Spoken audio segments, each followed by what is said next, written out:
Hello friends, welcome to மக்கள் சேவை channel. இன்றைக்கி நம்ம ஒரு முக்கியமான இன்ஃபர்மேஷன் பற்றி தான் பார்க்க போகிறோம். அதாவது தமிழகம் முழுவதும் உங்கள் வீடு தேடி அதிகாரிகள் வராங்க மக்கள் தொகை கணக்கெடுப்பு பண்ண.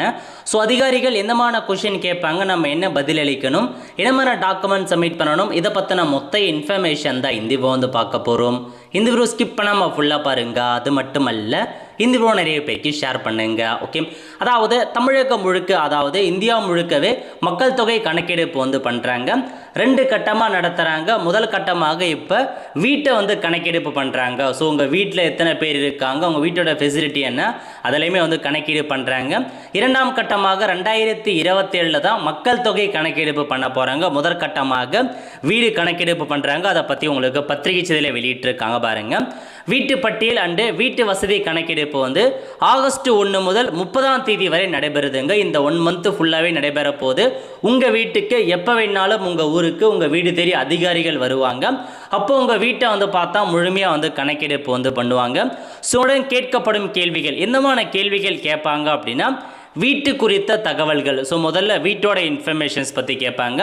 உங்களுடைய கட்டிட நம்பர் என்ன, தரை சுவர்கள் மற்றும் மேற்கூரையின் கட்டுமான பொருட்கள் என்ன, வீட்டின் பயன்பாடு எப்படி இருக்குது, அதெல்லாமே கேட்பாங்க. நிறைய கொஷின்ஸ், ஒரு 33 கொஷின் உங்ககிட்ட கேட்பாங்க. எதுவுமே இல்லைங்க, உங்கள் வீட்டுக்கு வராங்க அப்படின்னா அவங்கள ஸோ நெருமையான முறையில் வரவேற்பு கொடுங்க அப்படின்ற மாரி தெரிவிச்சிருக்காங்க. ஸோ நெருமையான முறையில் வரவேற்பு கொடுத்து அவங்க ஐடியை வெரிஃபிகேஷன் பண்ணிக்கோங்க அப்படின்ற மாரி சொல்லியிருக்காங்க.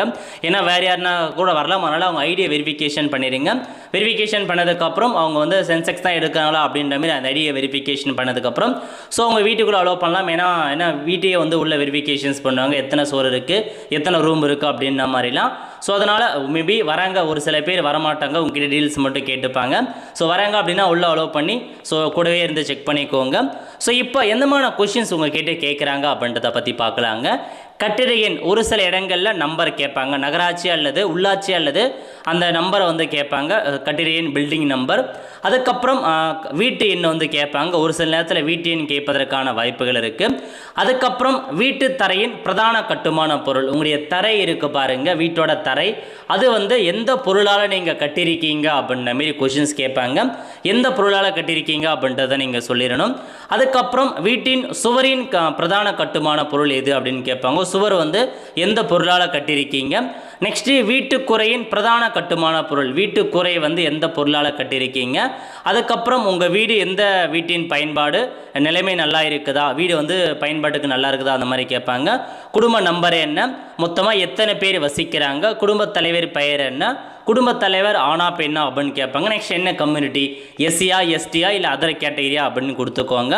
அதுக்கப்புறம் மக்கள் தொகை கணக்கெடுப்பு, வீட்டின் உரிமை நிலை, உங்கள் வீடு சொந்த வீடா வாடகை வீட்டில் இருக்கீங்களா அதெல்லாமே கேட்பாங்க.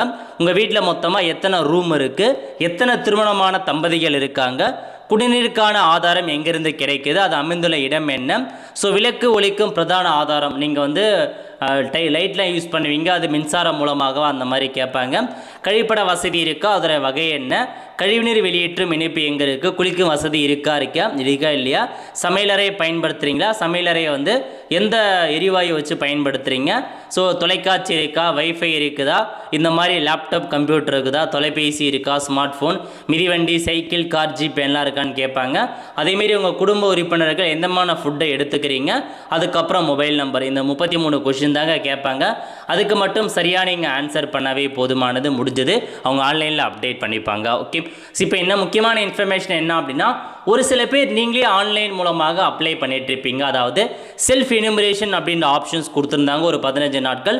அந்த 15 நாட்களில் நீங்களே ஆன்லைன் மூலமாக அப்ளை பண்ணியிருக்கீங்க அப்படின்னா ஒரு சென்சஸ்க்கான நம்பர் வரும். அந்த நம்பரை எதுவுமே இல்லை, உங்கள் வீட்டுக்கு வராங்க பாருங்கள் அதிகாரி, அந்த நம்பரை மட்டும் கொடுத்தா போதுமானது. அவங்க வெரிஃபிகேஷன் பண்ணிவிட்டு ஓகே பண்ணிடுவாங்க. 33 கொஷினுக்கு நீங்கள் ஆன்சர் பண்ணணும் அப்படின்ற அவசியம் இருக்காதுங்க.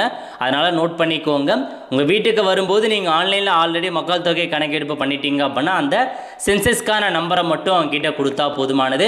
இல்லை ஆன்லைன் மூலமாக பதிவு பண்ணல அப்படின்றவங்க உங்கள் வீடு தேடி வர அதிகாரிகிட்ட இந்த 33 கொஷின்ஸ் கேட்பாங்க. அதை மட்டும் நீங்கள் சொல்ல ஆன்லைனில் நோட் பண்ணிவிட்டு உங்களுக்கு வெரிஃபிகேஷன்ஸ் பண்ணிவிடுவாங்க. கடைசி தேதி ஆகஸ்ட் 30, அதுக்குள்ளே கண்டிப்பாக வீடு தேடி வந்துடுவாங்க. தமிழகம் முழுக்க கிட்டத்தட்ட 19,000 அதிகாரிகள் சூப்பர்வைசர் பண்ணுறாங்க. 1.15 லட்சம் கணக்கெடுப்பாளர்கள். ஸோ மொத்தமாக எத்தனை பேர் கணக்கெடுப்பு பண்ணுறாங்க அப்படின்னா தமிழகம் முழுக்க 1.15 லட்சம் பேர் இந்த வேலைப்பில் ஈடுபடுறாங்க கணக்கெடுப்பு பண்ணுறதுக்கு. அனைத்து வீடுகளுக்கும் வந்து பார்த்தீங்கன்னா வீடியோடாக சென்று கணக்கெடுப்பு பண்ணுறாங்க. ஸோ 33 கேள்விகள் கேட்பாங்க, அதை மட்டும் நீங்கள் வந்து சொன்னால் போதுமானதுங்க.